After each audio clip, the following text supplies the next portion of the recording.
Pernahkah Anda merasa terjebak dalam emosi negatif seperti marah, takut, atau sedih yang sepertinya tidak mau pergi? Dan ternyata ada satu kunci sederhana untuk melepaskan semua itu. Banyak orang di sekitar kita hidup dengan rasa stres, kecemasan, bahkan depresi. Bukan karena masalah yang terlalu besar, tapi karena mereka tidak tahu cara melepaskan beban emosinya. Mungkin kamu juga merasakan hal yang sama. Ingin tenang tapi selalu kembali dikejar oleh rasa bersalah, kecewa, atau cemas. Rasanya seperti ada rantai yang tak terlihat yang mengikat kita. Nah, dalam buku Letting Go ini, David R. Hawkins menawarkan sebuah teknik sederhana tapi cukup powerful berupa mekanisme menyerah dan bagaimana kita bisa membebaskan diri dari emosi dengan cara yang alami. Di video ini, saya akan membedah isi buku Letting Go, bagaimana teknik itu bekerja, serta bagaimana penerapannya bisa mengubah hidup kita menjadi lebih damai dan bebas. Setelah menonton video ini, kamu akan tahu cara praktis untuk melepaskan emosi negatif yang menahanmu selama ini, dan mulai melangkah lebih ringan untuk menuju ketenangan batin. Halo, assalamualaikum, welcome back to channel Into Literasi episode 6. Disclaimer dulu, di sini saya tidak bermaksud untuk mengajarkan atau menggurui, tapi hanya berbagi tentang informasi dari sebuah buku. Episode kali ini kita akan membahas buku tentang Letting Go. Tulisannya David R. Hawkins, seorang psikolog yang dalam buku ini dia menjelaskan bagaimana cara kita untuk tidak perlu melawan emosi-emosi negatif yang ada dalam diri kita. Jadi kita hanya perlu untuk merilis atau melepaskannya sehingga tidak berpengaruh kepada kehidupan kita sehari-hari. Terdengarnya sangat simpel dan sederhana, tapi justru disitulah kekuatannya. Hawkins menawarkan mekanisme yang cukup praktis untuk bisa mengubah cara kita menghadapi kehidupan kita sehari-hari. Selama ini kita diajarkan untuk kuat dalam menghadapi emosi, padahal itu adalah sebuah ilusi atau kebohongan yang besar. Semakin Anda melawan emosi, maka emosi Anda akan semakin menang.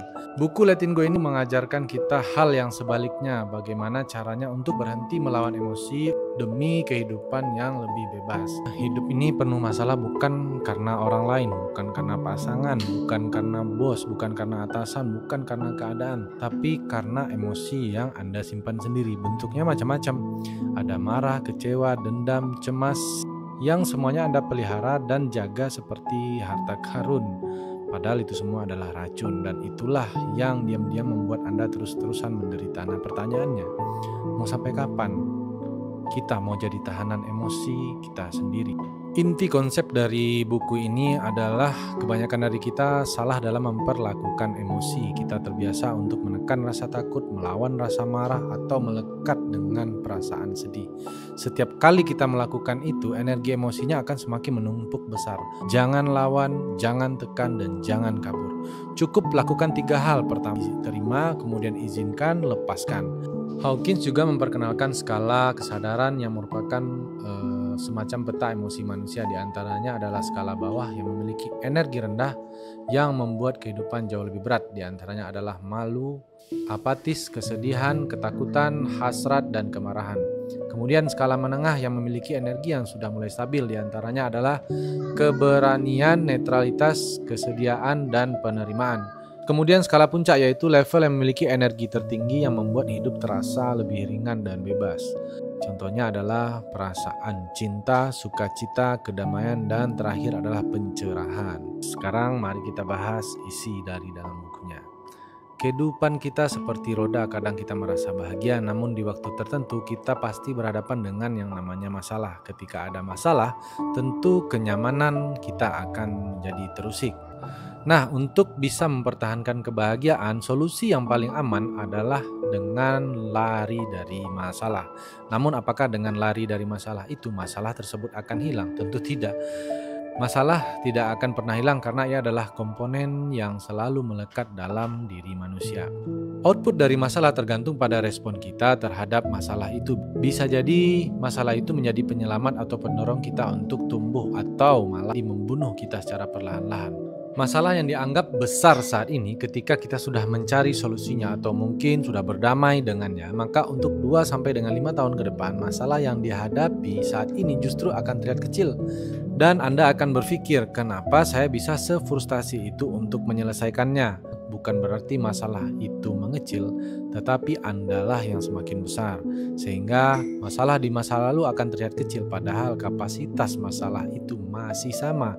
Mekanisme pelepasan itu ibarat berhenti tiba-tiba untuk membuang tekanan batin. Contoh, Anda sedang merasa kesal dan marah, kemudian tiba-tiba semua hal yang membuat Anda kesal menjadi konyol dan tidak masuk akal. Tekanan dan stres akan langsung hilang. Anda yang tadinya marah, takut, dan merasa ditekan mendadak menjadi bebas dan bahagia. Dengan begitu, Anda bisa berpikir lebih jernih untuk mencari solusi masalah yang membuat Anda kesal atau Anda tidak nyaman. Bayangkan saja Anda bisa melakukan itu kapan saja, maka Anda tidak akan pernah merasa kecil, merasa tersudutkan, ditekan, dan tidak pernah merasa menjadi korban. Kita takut pada perasaan batin yang mengandung kenegatifan dan semakin takut jika kita terus menggali dan melihat lebih dalam. Takut menghadapi perasaan yang semakin menumpuk dan bisa berujung kepada upaya kematian untuk mengakhiri penumpukan perasaan negatif itu. Namun apa yang terjadi jika Anda mampu untuk melepaskan perasaan itu? Ada 3 cara untuk menangani perasaan. Pertama adalah penekanan dan penahanan. Penekanan merupakan aktivitas yang tidak Anda sadari, namun pelepasan merupakan aktivitas yang bisa Anda kontrol sepenuhnya. Seringkali tanpa sadar kita menahan suatu perasaan karena ada begitu banyak rasa bersalah dan ketakutan. Perasaan itu ditangani dengan sedemikian rupa untuk memastikan agar tetap tertahan dan terlupakan. Mekanisme ini akan menimbulkan penolakan. Kita akan memproyeksikannya kepada hal-hal yang berada di sekitar kita. Contohnya, orang lain, kepada tempat, kepada benda, makanan, kondisi cuaca, nasib, menyalahkan Tuhan, dan lain-lain. Yang menjadikan segala hal di sekitar kita menjadi musuh yang layak untuk dibenci. Kemudian cara yang kedua, mengekspresikannya. Melalui mekanisme ini, perasaan akan dilepaskan, diucapkan, dan diperlihatkan dalam bahasa tubuh. Banyak orang percaya bahwa mengekspresikan bahasa tubuh dapat membebaskan orang dari belenggu perasaan.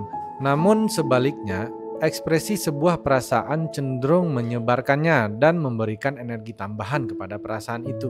Perasaan negatif yang dilimpahkan justru bersifat destruktif, baik yang dilepaskan kepada orang, kepada benda, dan kepada sebuah hubungan. Alternatif yang terbaik adalah dengan menetralisirnya. Cara yang ketiga adalah pelarian diri. Pelarian diri menjadi salah satu alasan bagi para pecandu kerja yang ingin menghindar dari kenyataan yang tidak menyenangkan baginya. Butuh banyak energi untuk berpura-pura bahagia agar bisa membuat perasaan yang tertekan dan tertahan tetap tidak muncul ke permukaan. Efek dari pelarian diri yang paling parah adalah ketidakmampuan untuk mencintai dan mempercayai orang lain, dan kemudian Anda akan membenci diri Anda sendiri. Penahanan bisa menyebabkan kerutan kulit, kendala pernapasan dan pencernaan, tekanan darah, dan perubahan pada komposisi kimia darah. Berbeda halnya jika kita bisa melepaskan perasaan yang bisa membuat kita merasa lebih baik, lebih bahagia, penuh cinta, lebih santai, meskipun kondisi dan keadaan sebenarnya belum berubah sama sekali. Penyebab utama stres bukanlah faktor eksternal, tapi kapasitas diri sendirilah yang membuat Anda stres. P.D. Beck mengatakan masalah akan menjadi masalah jika kita menganggap itu adalah sebuah masalah. Gimana tuh? Stres adalah reaksi emosional kita terhadap faktor pencetus atau stimulus akibat dari semakin besarnya ketakutan yang disimpan dan semakin tinggi pengharapan kita kepada dunia.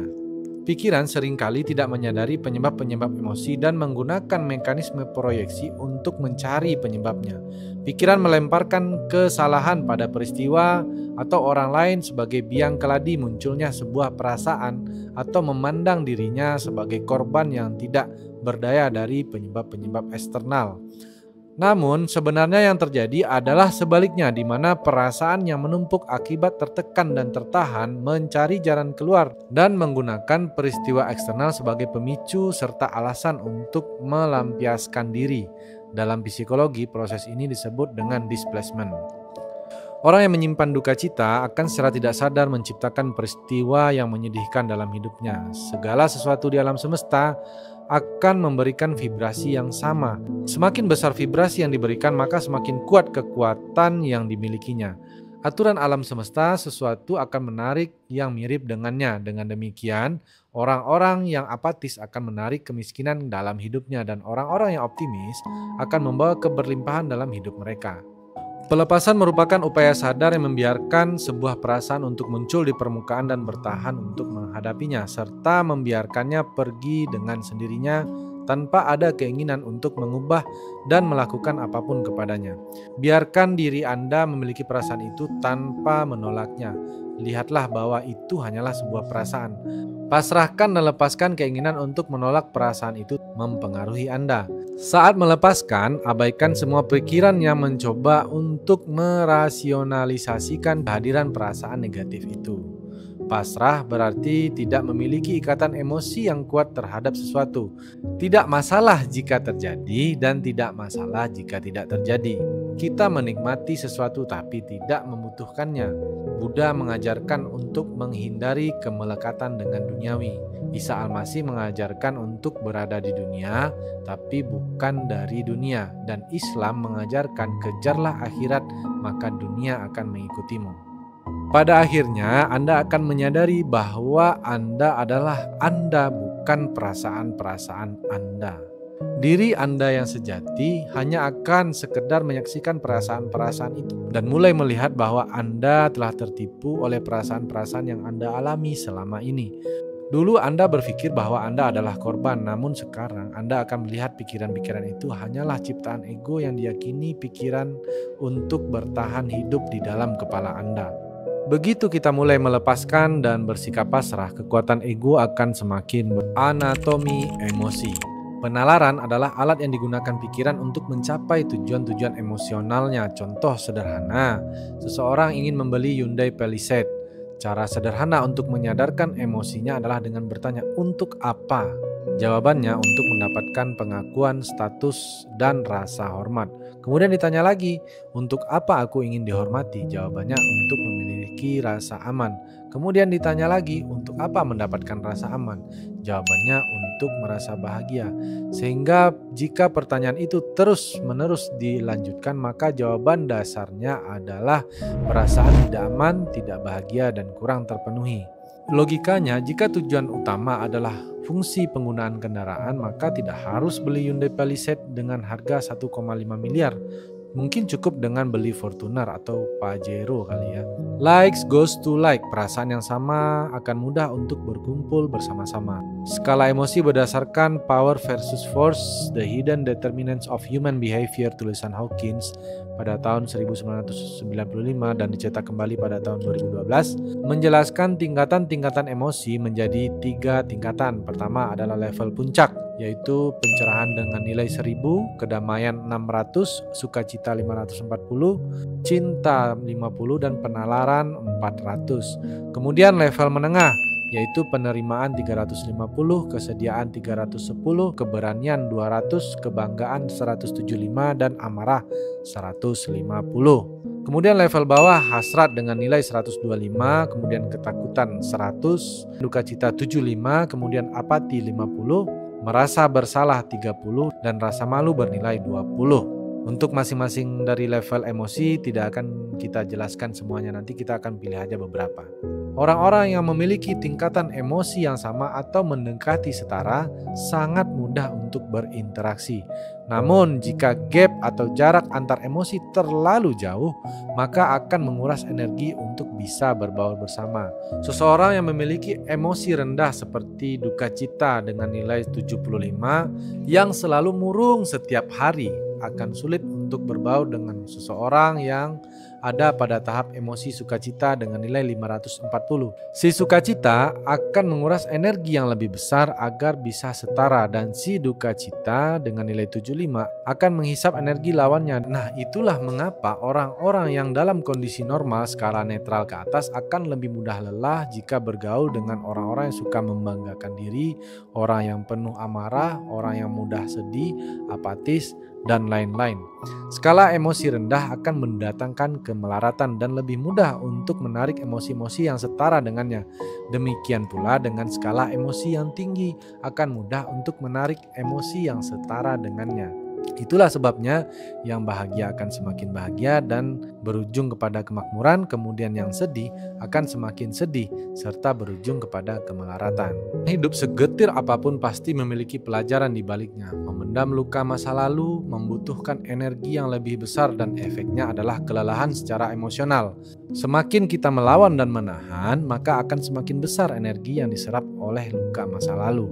Oke, kita akan bahas beberapa level emosi dalam buku Letting Go. Emosi yang pertama yaitu apatis dan depresi dengan nilai 50. Apatis adalah perasaan yang tidak mampu untuk melakukan apapun pada suatu situasi dan berpikir bahwa tidak ada seorang pun yang bisa membantu. Tujuan dari apatis adalah untuk mengharapkan bantuan, tapi bagian dari perasaan itu sendiri menyatakan bahwa tidak akan ada bantuan yang datang. Bingung ya? Dia ingin untuk dibantu, tapi dalam dirinya dia merasa tidak akan ada orang yang bisa membantu. Apatis disebabkan oleh kurangnya pengasuhan dan kedekatan emosional dengan sosok ibu. Tanpa rasa cinta dan kasih sayang, seseorang akan kehilangan keinginan dan semangat untuk hidup, sehingga tidak pernah menginginkan yang terbaik dalam hidupnya, meskipun orang lain sudah berupaya untuk menyemangati dan memotivasinya. Ya seperti menarik kambing untuk mandi, ya susah tuh narik itu. Kalau kambing mau mandi itu susah. Ya, jadi apati dan depresi adalah harga yang harus kita bayar karena kita terlalu patuh kepada diri kecil, sering disebut dengan ego. Dan itulah yang didapatkan karena selalu merasa menjadi korban dalam kehidupan. Ya, seorang yang sering merasa playing victim dan menyalahkan orang lain, mengasihani diri sendiri dan merasa pantas untuk menerima simpati. Langkah-langkah untuk bisa keluar dari sikap apatis ini, yang pertama, penyembuhan dengan bantuan orang lain.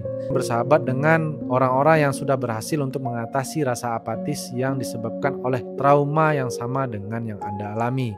Kemudian yang kedua, melakukan penyembuhan secara pribadi tanpa bantuan orang lain. Dengan menyadari bahwa kitalah yang memilih untuk menyalahkan, baik menyalahkan diri sendiri, keadaan maupun orang lain. Jalan keluar dari sifat negatif ini adalah dengan melepaskan perasaan-perasaan negatif itu, dan pada saat yang sama Anda bersiap-siap untuk tidak melawan perasaan-perasaan positif yang muncul. Contoh gampangnya seperti ini. Seorang teman Anda akan berulang tahun dalam waktu dekat. Namun teman itu pernah melakukan kesalahan kepada Anda. Karena Anda merasa benci dan dendam, Anda mengatakan dalam hati bahwa Anda tidak akan membelikannya hadiah ulang tahun dan berpikir bahwa ia harus minta maaf terlebih dahulu. Yang harus Anda lepaskan adalah jiwa kerdil atau ego dalam diri Anda yang berupaya untuk melakukan pembenaran agar Anda tidak membelikan teman Anda tadi kado. Dan perlawanan terhadap sikap positif yang harus Anda hindari adalah perasaan cinta kepada teman, kemurahan hati, dan pemaafan. Dengan begini Anda akan paham bahwa posisi Anda saat ini untuk tidak memberikan kado adalah hasil dari pilihan Anda sendiri. Salah satu dari hukum kesadaran adalah kita hanya akan tunduk kepada pikiran negatif jika kita secara sadar mengatakan bahwa keyakinan itu memang berlaku untuk kita. Maksudnya, pikiran negatif itu masuk ke dalam pikiran kita karena memang kitalah yang membukakan pintu dan mempersilahkan pikiran negatif itu untuk masuk, dan kemudian ia akan mengobrak-abrik otak Anda dengan sangat baik. Penyebab lain dari apatis adalah residu dari pengalaman traumatis yang belum terselesaikan dan terproyeksikan oleh pikiran pada masa depan dengan harapan pengalaman traumatis masa lalu akan terulang kembali. Contoh yang paling mudah adalah kegetiran akibat pengalaman perceraian yang menyebabkan ketidakmampuan untuk menciptakan hubungan dengan orang yang baru. Ketika menghadapi kegetiran, yang sebenarnya kita hadapi adalah perasaan yang memang tidak akan pernah bisa disembuhkan. Pilihannya adalah mau berapa lama Anda bersedia untuk menanggung akibatnya. Sampai kapan Anda harus menyalahkan diri sendiri atas pilihan yang Anda ambil, dan sampai kapan Anda terus-menerus menghukum diri sendiri. Jadi kitalah yang membiarkan perasaan-perasaan negatif itu menyetir dan membiarkan diri menjadi kotak kosong yang diarahkan oleh keadaan dunia ini. Kita bisa memilih untuk menjadi objek atau subjek dalam kehidupan. Duka cita dengan nilai sebesar 75. Duka cita merupakan perasaan sedih kehilangan yang dipicu oleh hilangnya sistem keyakinan, hubungan, kemampuan, atau peran, harapan tentang diri sendiri atau suatu keadaan eksternal yang tidak mungkin bisa Anda pengaruhi. Nah, berbeda dengan apatis di mana duka cita masih berharap bahwa orang lain bisa membantu, sedangkan apatis tidak ada harapan sama sekali orang lain untuk bisa membantu. Nah, laki-laki cenderung banyak menyembunyikan perasaan duka cita karena bagi mereka seorang laki-laki tidak akan merasa jantan dan maskulin jika mereka menangis. Nah, laki-laki ini banyak berpikir jika mereka menangis maka akan sulit untuk berhenti. Padahal sebaliknya, jika dilawan atau ditahan maka perasaan duka cita itu akan terpendam dan terus berlanjut. Nah, dasar psikologis dari duka cita ini adalah keterikatan dan ketergantungan yang terjadi karena kita merasa tidak lengkap dengan diri sendiri. Sehingga kita akan mencari objek, orang, hubungan, dan tempat untuk memenuhi kebutuhan batin.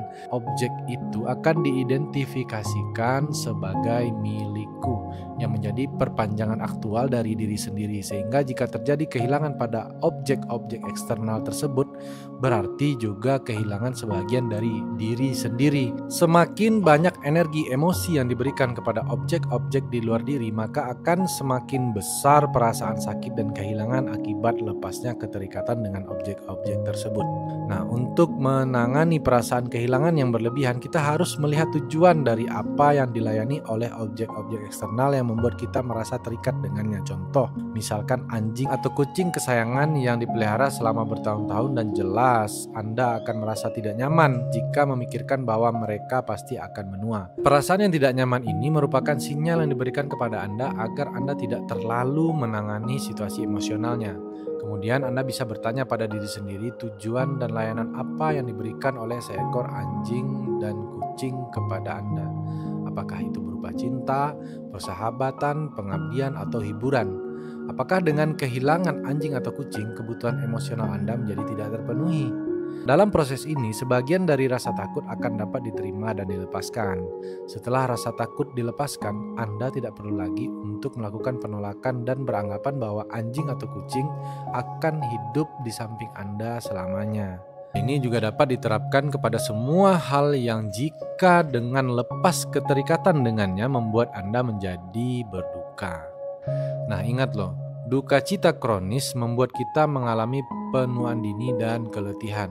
Dampak dari duka cita ini hanya bisa diatasi dengan memiliki keberanian untuk menaikkan perasaan itu ke permukaan dan memiliki kemauan untuk melepaskannya. Hasrat dengan poin 125.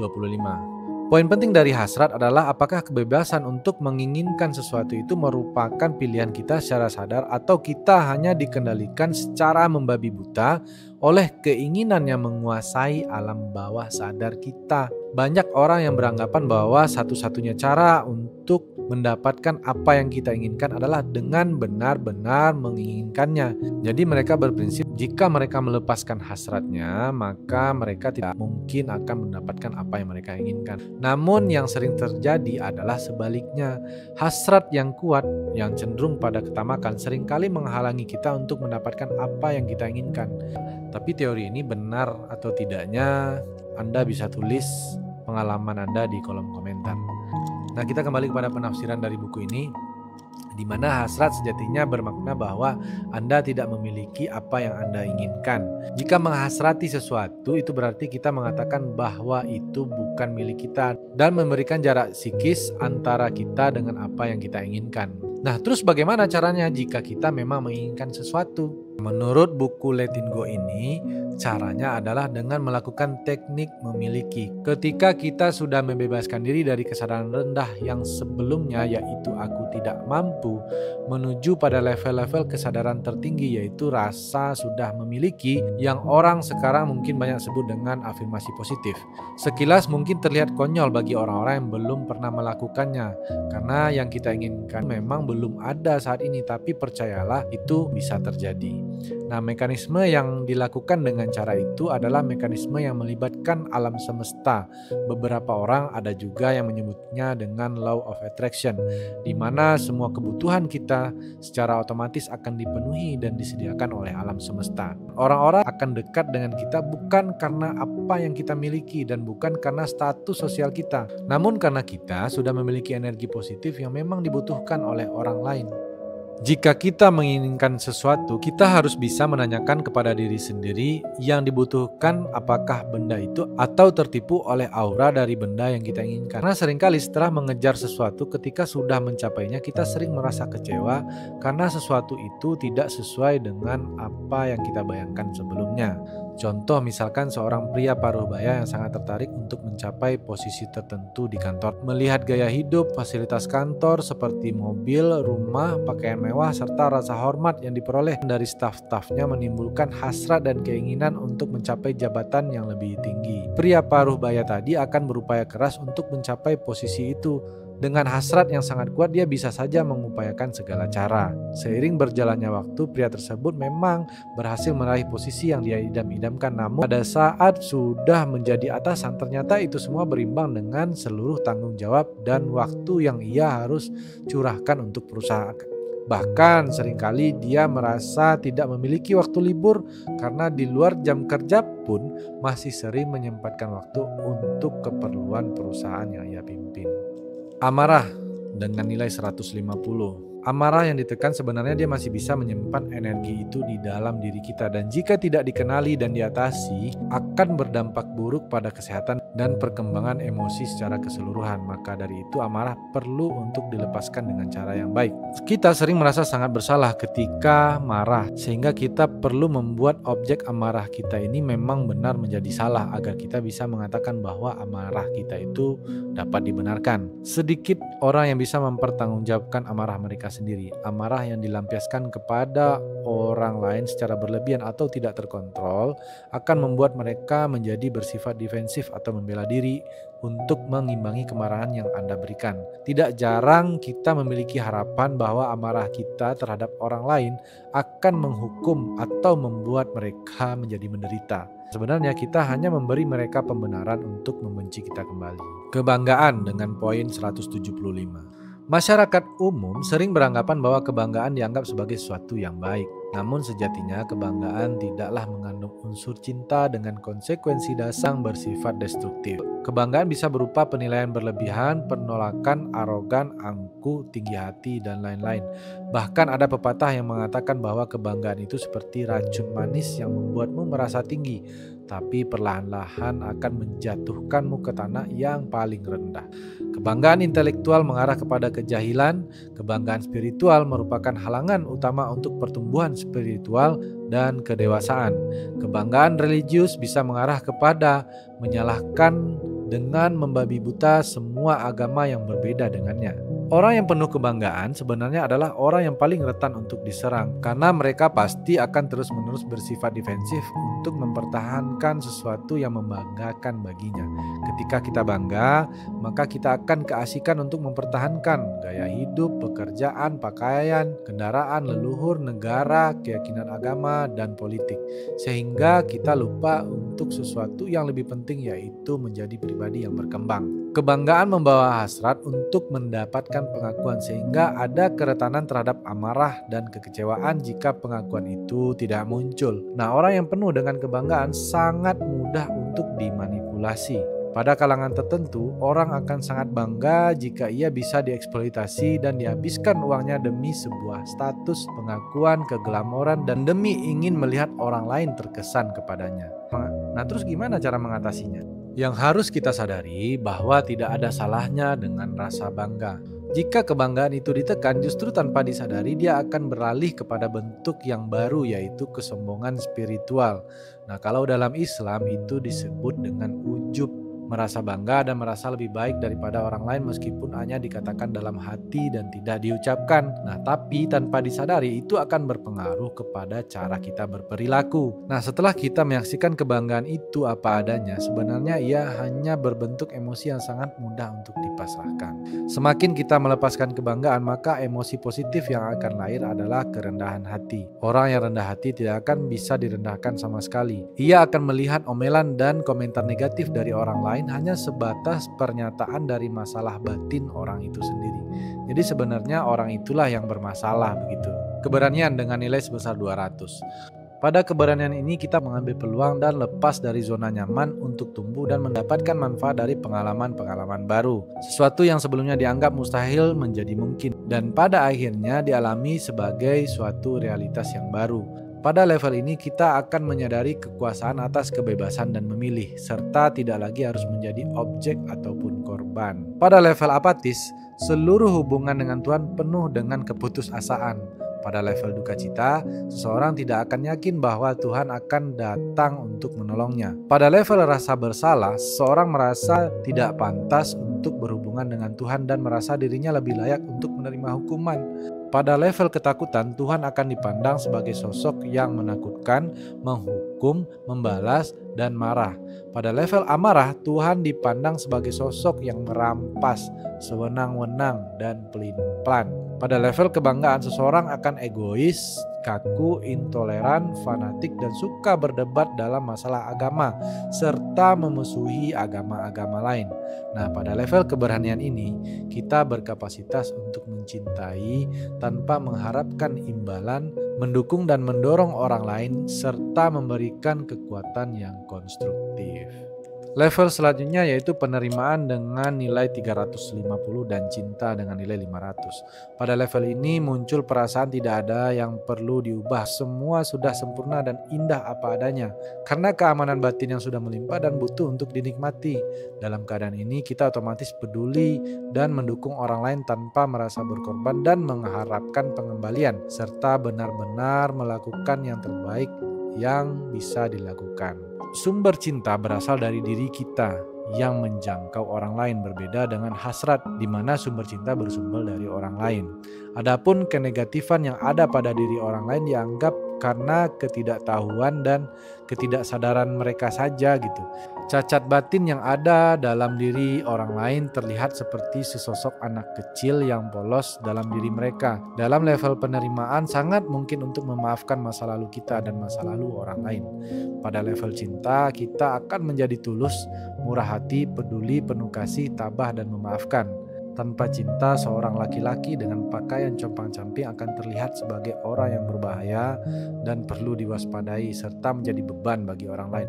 Namun pandangan dengan cinta, kita akan melihat pria itu sebagai orang yang memiliki banyak pengalaman dan penuh perjuangan dalam hidupnya. Kedamaian dengan nilai 600. Ciri dari level ini adalah ketiadaan hasrat. Dalam kedamaian tidak ada lagi konflik. Momen kedamaian akan membuat waktu dan dunia tampak tiba-tiba berhenti dan kita akan terhubung dengan Dia yang maha segalanya. Orang yang menemukan kedamaian batin tidak bisa diintimidasi, tidak bisa dikendalikan atau dimanipulasi. Nah, itu adalah beberapa dari level emosi manusia dari level paling bawah, menengah, dan level puncak. Nah, terus apa gunanya kita membaca buku ini? Pertama adalah untuk menurunkan stres dan penyakit fisik. Stres utama bukan berasal dari stimulus eksternal, tapi dari tekanan emosi yang sudah terakumulasi. Makanya sangat umum tindakan kekerasan, pemukulan, KDRT, bahkan sampai kepada pembunuhan disebabkan oleh hal-hal yang sepele. Perkara sepele ini sebenarnya hanyalah pemicu dari banyak penyebab stres dan emosi yang selama ini selalu dipendam. Stres merupakan respon mental terhadap ancaman internal dan eksternal yang dirasakan, baik yang nyata maupun sifatnya imajiner. Ketika stres sudah menjadi kronis, maka jantung, pembuluh darah, dan ginjal juga bisa mengalami kerusakan. Oleh karena itu, stres pada akhirnya akan bertanggung jawab kepada penyakit jantung, hipertensi, dan stroke. Nah, untuk sama-sama kita ketahui, tubuh kita ini memiliki 3 sistem saraf. Pertama, saraf volunteer atau saraf dengan gerakan sadar, seperti menggerakkan tangan, berjalan, olahraga. itu diatur oleh saraf volunteer. Kemudian saraf otonom atau saraf tidak sadar, yaitu otot-otot atau saraf yang menggerakkan sistem pencernaan, jantung, aliran darah, sistem kimia tubuh, di mana dalam saraf ini akan mengendalikan kegiatan-kegiatan tubuh yang tidak kita sadari. Kemudian yang ketiga adalah sistem saraf akupuntur yang merupakan sistem yang mentransmisikan energi ke seluruh tubuh dan organ-organ internal. Dalam sistem saraf akupuntur terdapat energi vital ke seluruh tubuh secara tidak kasat mata, di mana terdapat 12 saluran akupuntur utama yang mengalirkan energi ke berbagai organ tubuh. Stres mengakibatkan energi tubuh menjadi kacau dan tidak teratur. Distribusi energi yang abnormal ini akan mengakibatkan disfungsi organ dan akhirnya proses penyakit pun mulai terbentuk. Beberapa penelitian diantaranya UCLA oleh Libeskind dan Sheffield selama tahun 1980-an menyatakan bahwa stres akan menyebabkan penekanan pada sistem imun dan berkurangnya endorfin. Dengan demikian, bakteri atau virus bisa dengan sangat mudah untuk menyerang tubuh tanpa adanya pasukan imun yang kuat untuk melawan penyakit. Meditasi merupakan salah satu upaya untuk menyeimbangkan energi tubuh. Meditasi akan menyebabkan penurunan penyebab stres. Itu berarti sistem imun tubuh juga akan kembali stabil sebagaimana seharusnya. Kita tunduk hanya kepada apa yang kita pertahankan dalam pikiran. Satu-satunya energi yang dimiliki oleh pikiran hanya kekuatan yang kita berikan kepadanya. Semakin banyak energi yang kita berikan kepadanya, semakin banyak pula lah kekuatan yang dimiliki untuk memanifestasikan dirinya. Sir John Eccles, pemenang Nobel, menyatakan bahwa otak bukanlah asal mula pikiran, tapi sebaliknya, di mana pikiranlah yang mengendalikan otak kita. Otak bertindak sebagai stasiun radio dan pikiran ibaratnya gelombang radio. Dan yang membungkus tubuh fisik kita adalah tubuh energi yang mengontrol tubuh fisik dalam bentuk pikiran. Dalam fisika kuantum dinyatakan bahwa niat atau pikiran dapat mempengaruhi partikel-partikel subatomik. Misalnya dalam satu studi terhadap sekelompok wanita di mana mereka diberitahu akan diberikan suntik hormon yang dapat mempercepat proses menstruasi mereka 2 minggu lebih awal. Meskipun suntikan yang diberikan hanyalah garam placebo atau garam bohongan, dan ternyata 70% dari perempuan itu mengalami proses menstruasi 2 minggu lebih cepat. Begitu juga dengan praktek-praktek jimat yang ada di Indonesia seperti jimat kepercayaan diri, panglaris, susuk, dan lain-lain. Jimat-jimat itu sifatnya hanya membuat si pengguna lebih percaya diri. Efek hebat yang dihasilkan sebenarnya disebabkan oleh energi positif dan kepercayaan diri dari si pengguna, bukan dari jimat-jimat yang ia gunakan. Begitu juga dengan penyakit. Semakin sebuah penyakit menjadi momok dan ketakutan dalam pikiran, artinya kita memberikan izin kepada energi penyakit itu untuk masuk ke level alam bawah sadar kita. Dan semakin banyak ketakutan, artinya semakin besar energi yang diberikan. Akibatnya kekuatan pikiran akan penyakit itu akan membentuk suatu realita. Manfaat pelepasan. Secara umum, pelepasan lebih cepat daripada psikoterapi, namun keduanya bisa bekerja secara bersama-sama. Psikoterapi lebih memuaskan kepada intelektual karena pendekatan verbal dan fokus kepada penyebab yang mendasari perilaku seseorang. Di sisi lain, mekanisme pelepasan bekerja pada sisi emosional apa adanya dari momen ke momen tanpa melibatkan intelektualitas. Untuk bisa terbebas dari emosi yang sedang dialami, tidak perlu mencari penyebabnya, terkecuali jika hasil dari terapi itu dapat digunakan untuk penelitian dan tindakan preventif yang akan diaplikasikan kepada orang lain. Tujuan sebagian besar dari psikoterapi adalah ego yang tersegel dengan baik. Sebaliknya, tujuan dari pelepasan adalah untuk mengeliminasi ego tersebut. Psikoterapi ibaratkan seekor kuda dan kereta, di mana kuda tetap terikat dengan kereta yang dapat mengendalikannya. Sedangkan pelepasan ibarat anak panah yang dilepaskan dari busuknya dengan pengendalian cukup di awal saja pada saat anak panah akan dilepaskan. Psikoterapi bertujuan untuk memperbaiki pola-pola neurotik, sedangkan pelepasan didesain untuk mengikis penyebab-penyebab terpendam dalam struktur dasar dari perasaan dan tingkah laku yang maladaptif. Psikoterapi mencari perbaikan dalam keseimbangan neurotik, sedangkan pelepasan mengeliminasi semuanya secara sekaligus. Seseorang pernah mengatakan bahwa aku adalah aku yang ada di dalam tubuh ini hanyalah aksesoris yang membutuhkan makan, minum, rumah, mobil, dan harta apapun kepada hal yang sifatnya fisik. Aku yang sebenarnya akan nyata ketika semua bentuk fisik ini menjadi sirna. Orang yang berpasrah dapat makan apa saja atau pergi kemana saja dan tidak tunduk pada kecemasan apapun. Ini adalah perubahan persepsi dari aku adalah tubuh menjadi aku adalah akal pikiran yang mempunyai tubuh. Nah, itu dia review dari buku Letting Go tulisannya David R. Hawkins. Untuk bukunya nanti bisa kamu dapatkan di link yang akan saya tuliskan di kolom deskripsi. Saya sarankan kamu baca buku ini secara keseluruhan agar mendapatkan pemahaman yang lengkap dan utuh. Letting Go mengajarkan kepada kita kebebasan sejati bukan dari dunia luar, tapi keberanian untuk melepaskan yang terpendam di dalam diri kita sendiri. Nah, jadi selama ini emosi apa yang paling sulit untuk kamu lepaskan? Tulis jawabanmu di kolom komentar. Siapa tahu dengan kamu mengakuinya berarti proses letting go sudah bisa kamu mulai. Kalau video ini bermanfaat, jangan lupa like, komen, dan share karena siapa tahu dengan satu klik share darimu bisa menjadi pintu kebebasan bagi orang lain. Saya Rido dari Lintau Literasi. Sampai ketemu di review buku selanjutnya. Assalamualaikum warahmatullahi wabarakatuh.